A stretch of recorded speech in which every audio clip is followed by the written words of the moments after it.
madrugada do dia 24 de fevereiro de 2022, tropas russas invadiram o território da Ucrânia, dando início à guerra russo-ucraniana. O presidente russo Vladimir Putin chamou a invasão de uma operação militar especial, justificada pelo neonazismo e militarização da Ucrânia. Мною принято решение о проведении специальной военной операции. Уважаемые товарищи, ваши отцы, деды и прадеды не для того сражались с нацистами, защищая нашу общую родину, чтобы сегодняшние неонацисты захватили власть на Украине. Кто бы ни пытался помешать нам, а тем более создать угрозы для нашей страны, для нашего народа, должны знать, что ответ России будет незамедлительным и приведет вас к таким последствиям, с которыми вы в своей истории еще никогда не сталкивались. Mas o que iniciou o conflito?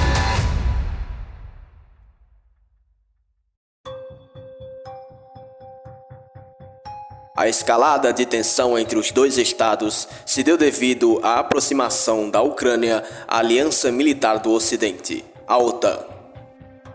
A OTAN, Organização do Tratado do Atlântico Norte, é um organismo internacional criado durante a Guerra Fria, com a finalidade de conter a influência socialista.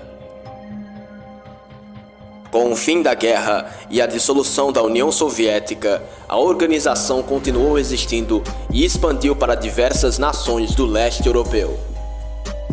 A Rússia sentiu que sua soberania estava sendo prejudicada e exigiu que a OTAN não interferisse em sua zona de influência. A aproximação da Ucrânia com o Ocidente, em especial os Estados Unidos, pode enfraquecer os interesses de Kremlin. O conflito entre Ucrânia e Rússia possui profundas raízes históricas, mas intensificou-se especialmente em 2014, após uma série de eventos. Iniciando-se com o chamado Euromaidan, ao qual foi uma onda de manifestações que exigiam uma maior integração na União Europeia, além de providências quanto à corrupção no governo e as eventuais sanções pela Rússia, e ocasionando a invasão na região da Crimeia, onde forças russas ocuparam a região e anexaram a Rússia. Logo após tais acontecimentos, as relações entre a Rússia e a Ucrânia foram apenas piorando a cada ano, atingindo o ápice em 24 de fevereiro de 2022.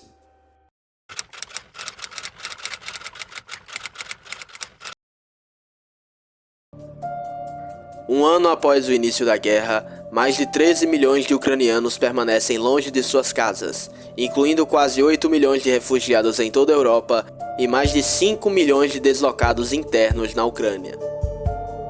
A Agência da ONU para Refugiados, ACNUR, mobilizou desde o início uma grande operação humanitária para atender às necessidades das vítimas da guerra, apoiando a população deslocada da Ucrânia.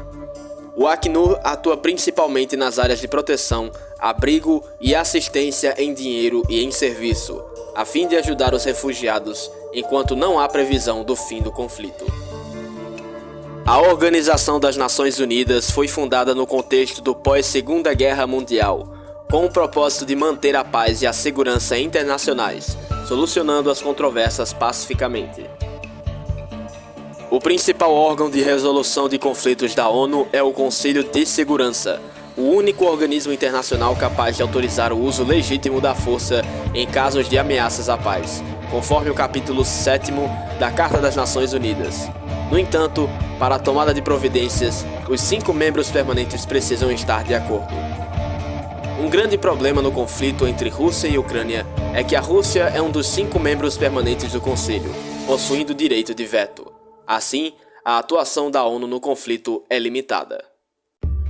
A Corte Internacional de Justiça é o órgão judiciário da ONU, voltado para a solução de disputas entre Estados, que serão resolvidos com base no direito internacional e com a aplicação das fontes do direito.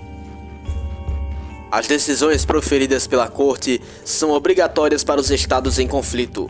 Caso uma das partes deixe de cumprir a decisão, o outro Estado poderá recorrer ao Conselho de Segurança da ONU, que deve decidir se irá exigir o cumprimento da decisão.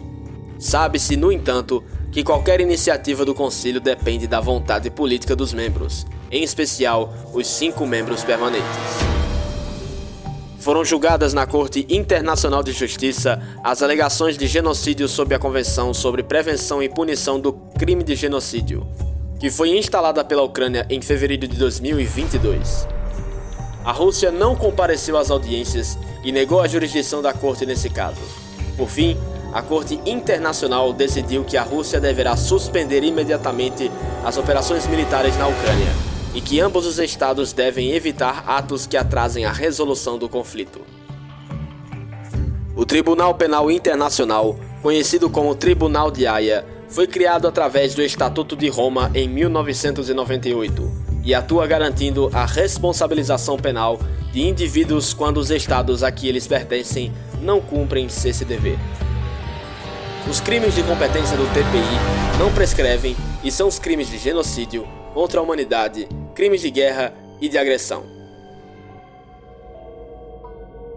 Apesar de Ucrânia e Rússia não serem membros do TPI, em 2022, a Ucrânia aceitou a jurisdição do tribunal e ajuizou um processo contra o presidente russo. Em 17 de março desse ano, o Tribunal de Haia emitiu mandatos de prisão contra Vladimir Putin e a comissionária do governo russo para os direitos das crianças, por crimes de guerra, deportação forçada de menores e sua transferência da Ucrânia para a Rússia, tipificando o crime de genocídio. Dificilmente haverá o cumprimento da decisão, visto que Moscou não entregará os suspeitos a julgamento no Tribunal Internacional. No entanto, Kiev considera que a decisão é histórica e que representa apenas o começo.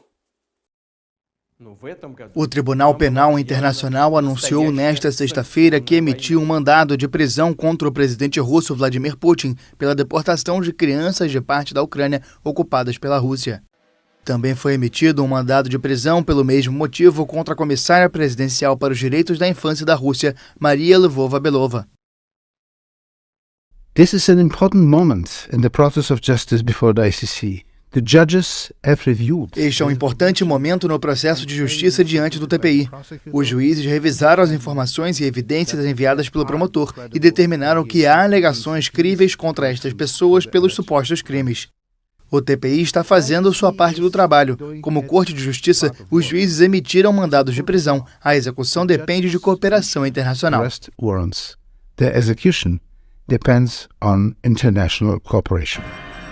Apenas o tempo dirá se caminharemos para uma conciliação entre os povos envolvidos ou para um cenário de ainda mais terror e sofrimento.